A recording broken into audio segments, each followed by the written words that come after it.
სტოლეთში. მოკლედ ესეთ რაღაც კაი ყუთშია მოიტახლო და ნახოთ შიგ რა მოყვება. ანუ თვითონ იარაღი ეს აღი 300 ლარი, მაგრამ მე ვიყიდი 120 ლარად.ავლაბარში არის პატარა მაღაზია, რა ვიცი რა. ის კაცი არც თანამშრომლობაზე დამთანხმდა, არც სულათის გადაღებაზე დამთანხმდა და არც არაფერი, მაგრამავლაბრის მიმდებარეთ არის რაღაცა პატარა მაღაზია და იქ არის რა. და იქაც იყიდება სხვადასხვა კისტის თოფები და პნევმატური არასაყიდის სხვათა შორის რავი, იაფათა ვნახე. შეიძლება სხვაგანაც იყოს, არ ვიცი. არ ვიცი რა ვიცი. იარაღი ჩემი გემოვნებით არ ვიღე, ჩემმა შვილმა რაღაცა ჭყუიალა და რაღაც, მაგრამ მოკლედ ახლო მოიტან. დეზერტიგლი ჯობია. თლიანად რკინისგან არის დამზადებული იარაღი.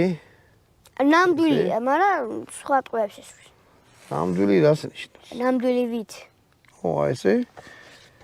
აი ესეთი რაღაცაა. და ესეთები არის. 20 ხატი არის.